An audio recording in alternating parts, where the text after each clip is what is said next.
The TrekWorks YouTube channel is sponsored by Tenant Controls, makers of lighting kits, soundboards, and more. Tenant Controls brings your models to life.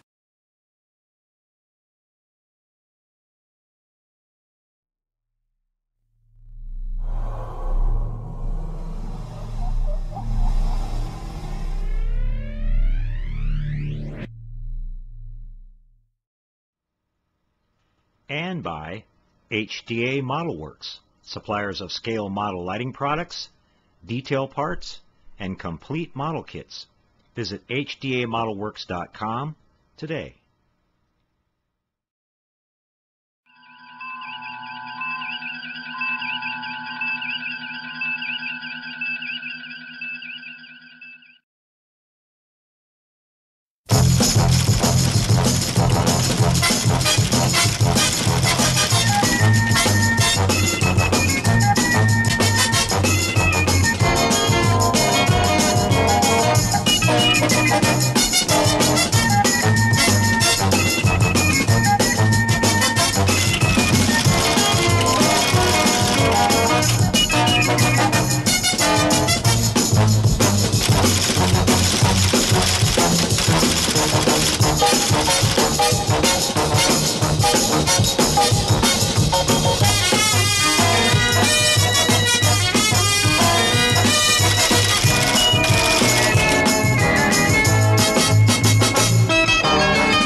Welcome to part 3 of our S.H.A.D.O mobile buildup, and as you guys can see from the last video, I've been working on the chassis of this model now, getting it all ready to finish up the last steps of our build here. I spent the last evening working on putting together all the wheels here and getting the tracks assembled. These had to be put together link by link. They're just made of kind of a vinyl rubber, so I was able to glue those together with some regular CA glue, and it took exactly 10 of the links, which they gave you the exact right amount. I thought was pretty interesting how they figured that out exactly right. And we got the right amount of droop on the tread over the top of the wheels and everything. And the model uses some long screws similar to this to hold the wheels on, so it's really strong and really heavy duty. Had to do a little bit of modifying on the inside here to open up these little slots to get the screw or the nut mounted in there and glued in place so that we could test fit it all together, then take it back apart, and then do all the painting and put it back together. So that's where I'm at right now.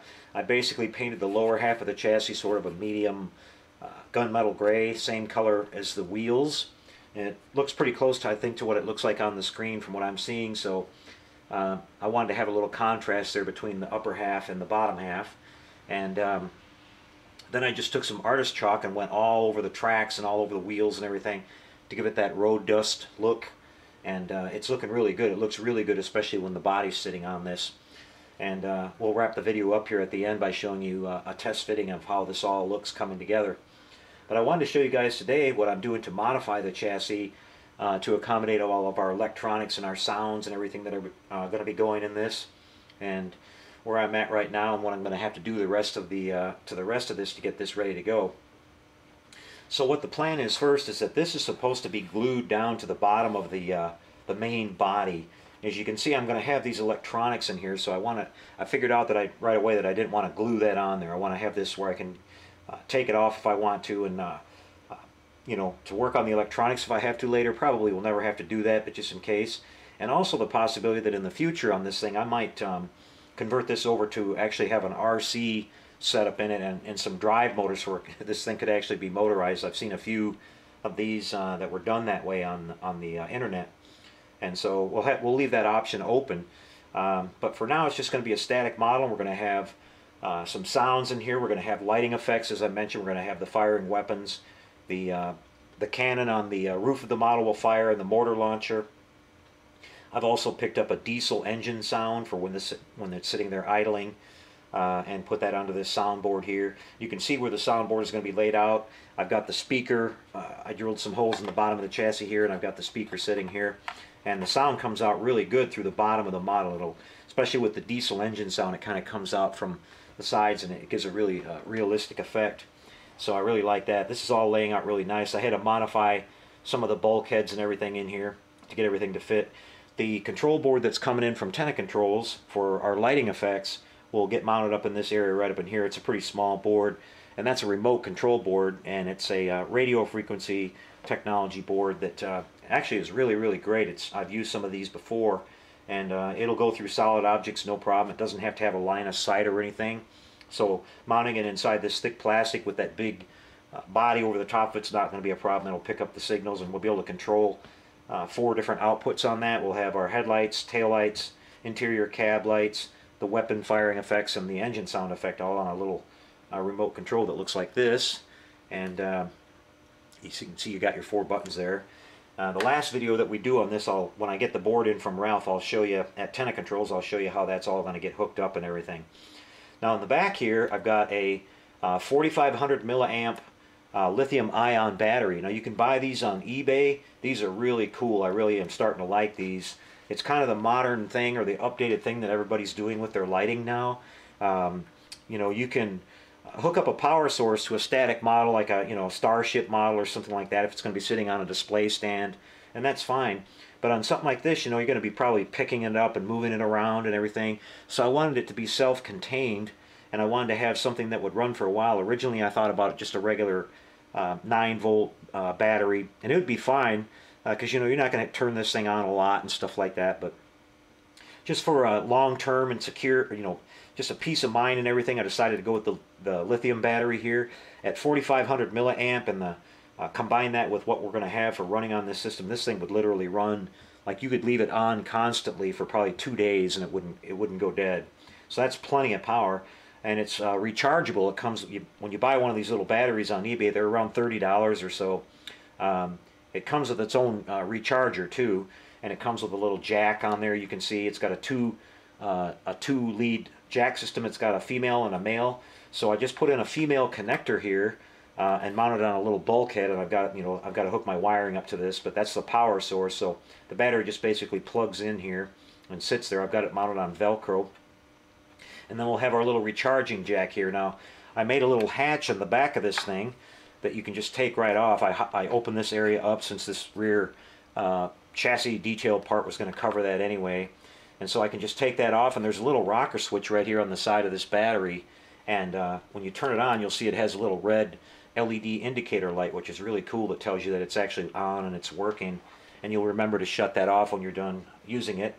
So I can just take that little hatch cover off there and turn it on, put it back on, and then the model is ready to do all of its functions and everything. When I'm done with it, I can just pull this back off and turn it off, and that way I know the battery won't drain or anything, and it'll be sitting here until the next time I'm ready to use it. So then we can just put the little cover back on here, and it kind of snaps into place. Just really easy to do. I just drilled a couple of holes and used a couple of old pieces of sprue and made them really short so they'd be nice and strong and everything, and then just kind of drilled the holes at an angle so that the angle actually kind of keeps the pressure on it. It won't fall off. I'd have to do something better than that if I was going to have it motorized and have it running around. It might fall off that way, but just a static model will be fine. Later on I may put magnets or something on that if I ever motorize this thing. But so that's where we're at, and everything it looks really professional and really nice. I'm really happy with how everything's laying out. Surprised myself on this one. And again, we've got this little pigtail. I forgot to mention, whenever I need to recharge the battery, I don't have to completely take it out. I can just reach in there, plug that into my my charger, and charge it right back up, and then tuck it back away, and put it back inside. So that'll work out really good. Now these batteries will last a long time. So I don't have to worry about that, and if I ever have to change it out, I can still reach in there and get everything out just fine. So that's where I'm at right now with the chassis. What I'm going to be doing now, as I mentioned, is that we're going to be wanting to be able to have this removable from the bottom of the vehicle, from the main body, for the reasons that I said at the beginning there. And so what I wish I would have done is I wish I would have put the nuts inside the body on the back side of the rear, the bottom bulkhead, and epoxied those into place. But hindsight's 2020. I kind of came up with this idea that I wanted to do this after all that was assembled. So as a compromise, what I'm going to do is I'm going to just epoxy those on the bottom side, a little nut on the bottom side, and we're going to use these machine screws here to hold this in place. So what I've got to do now is I've got to drill 2 holes. I'm going to drill one here and one here. I've kind of thought about this, and that'll be kind of in the middle of it, and it'll keep it all balanced and everything, and it won't interfere with any of our stuff that we're going to do in here. So I'm going to drill 2 holes, and then we're going to kind of hand put this chassis onto the bottom of the body, and then drill the holes up into that using these as a guide, so I make sure I get them straight. And then we're going to epoxy the nuts on the bottom side, these little nuts right here that I have. We're going to epoxy those on the bottom side of our body, and that way we'll be able to hold it in place, and I can take it off whenever I want to drop one of these screws out of here. And the way I'm going to set this up is that I used a couple of extra nuts here, as you can see, and I'm going to CA those in place with a little gap right there once this is put through, so that the screw won't just fall out of it whenever I unscrew it and want to take it off the body. The screw won't just totally drop off. It'll stay inside the chassis and everything, and we won't wind up losing it or anything like that. So that's the plan, guys. I'll go ahead and drill the holes and get the counter holes drilled in the bottom of the body, and we'll come back in here in a minute or so and show you how everything's lining up. Be right back.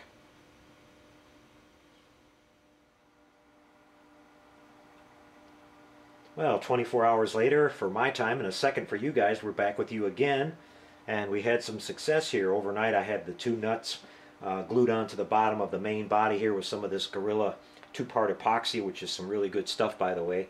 Dries super strong. I tried pulling on these really hard, and I wasn't able to pull them off. So again, it's not meant to support the whole thing and pick it up. It's just meant to kind of keep it in place and everything. So whenever I pick up the model, I have to be sure to pick it up from the bottom side. As I explained earlier there, I just want to have this where at some point later I can detach it if I want and maybe work on this and motorize it or something, but we'll see what we do with that later on. So I've got the battery and everything mounted inside the chassis.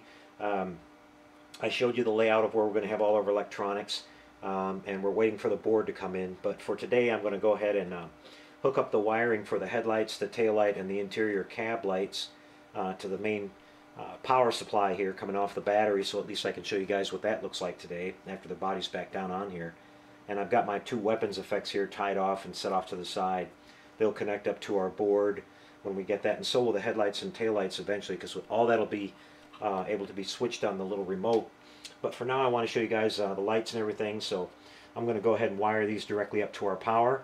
I've got my battery plugged in, and I've got my little female jack I installed here.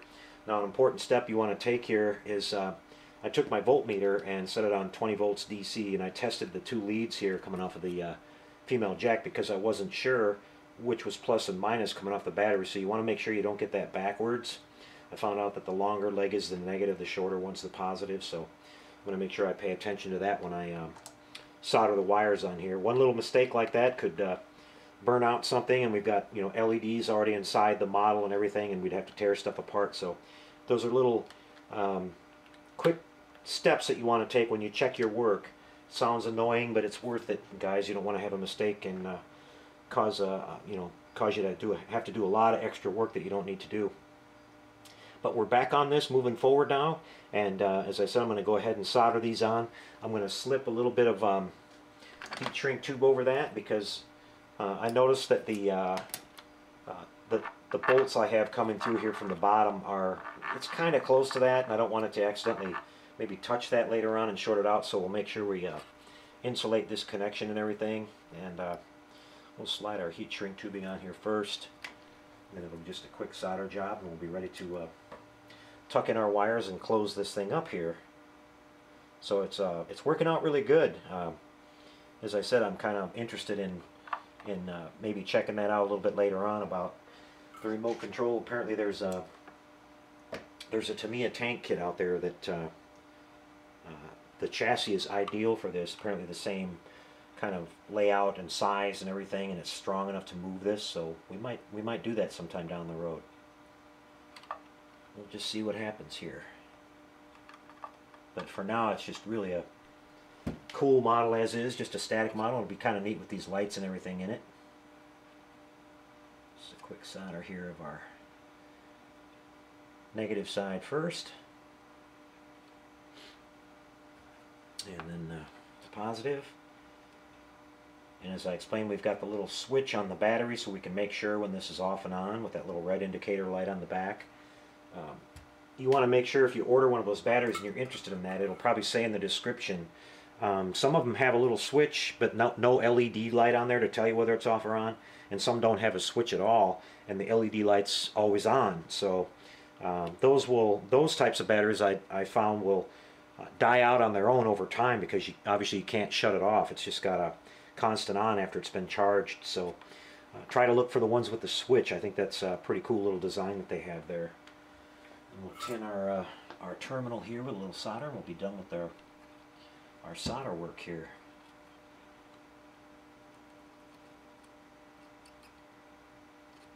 Gotta get that nice and flat so our heat shrink will slide over it. There we go.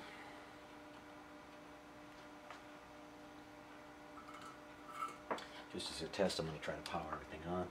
Okay, I see our headlights, interior light, and our tail light. Okay, so that's great. Everything we know is working. And I'm going to go ahead and, whoops, rookie mistake, everybody. I slid 2 pieces of heat shrink on the same one here. That wasn't too good. Alright, I'll change these up really quick.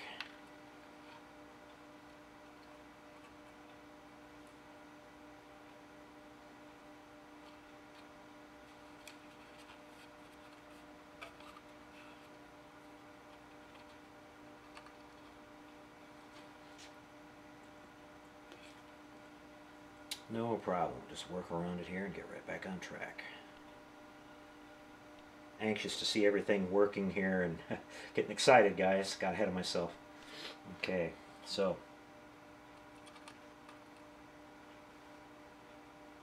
alright. Back in place. And now we'll just slide these on down. Completely cover up the terminals on our jack here so we don't have to worry about any kind of metal on metal. If that this one doesn't quite want to slide over there. It's the ground side anyway, so it wouldn't short if it did touch that side, but we still want to try to get it over there. Let me try a little bit more solder on that. See if I can flatten it out some.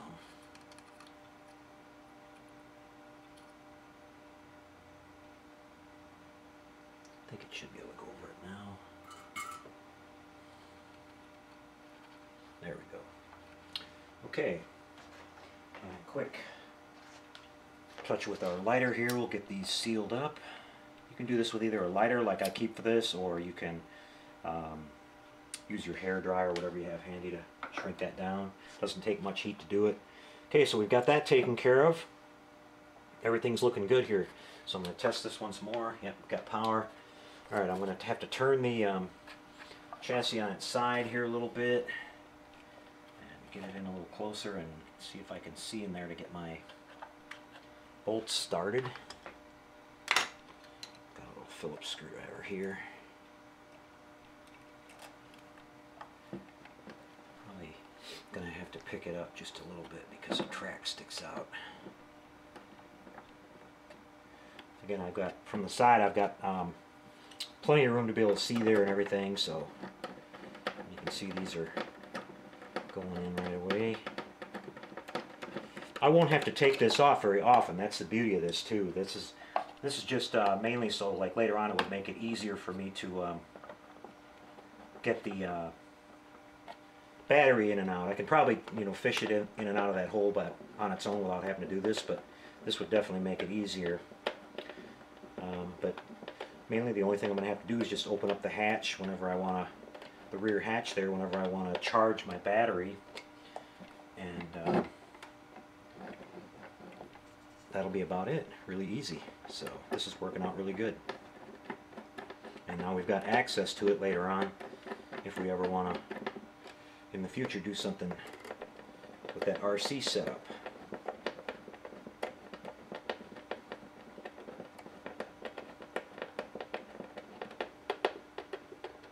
Don't need to over tighten these either, just kind of snug everything up.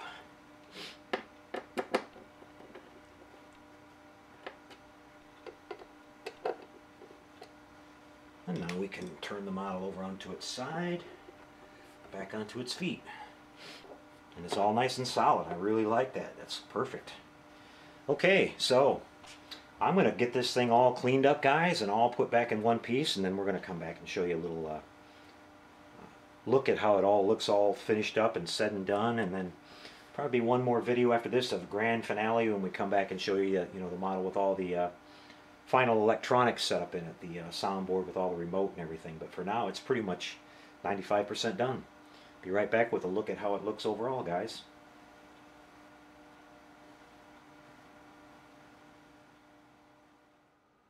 Alright everybody, here to show you the model all finished up as far as how it's going to look overall. And we're going to show you how the headlights and the taillight looks and the little interior lighting. We've got that hooked up to the battery now. We're going to have to wait a couple of weeks until the control board gets here from Tenna Controls for the weapons and sound effects.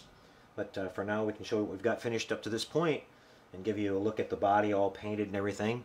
So we start off here just by taking our little cover off the rear, and we turn our little rocker switch on the battery, and our power light comes on there, and you can also see the little tail light lights up, so it gives you an indicator that everything's working. And I'll just turn it around real slow for you. You can see I did a little bit of mud and dust on this. These things operated in the woods or in the forest a lot on the TV show, so that's how we gave it the overall look. A little bit of dust on the wheels, coming up along the side, some streaks. I used Tamiya weathering, liquid weathering for the doing the panel lines here on the hatches and everything. A little bit of a wash, and then artist's chalk here to do the streaks along the sides, and then a little bit of acrylic hobby paint here to make the thicker kind of mud splattered on the back, and just kind of work that in layers.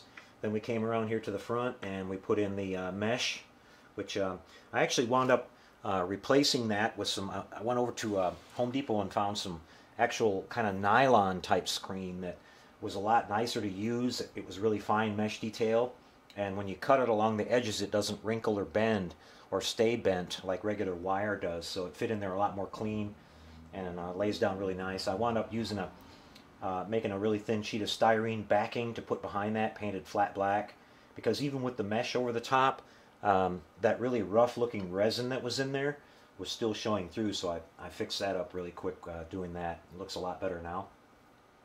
But we've got our tracks all weathered and everything here.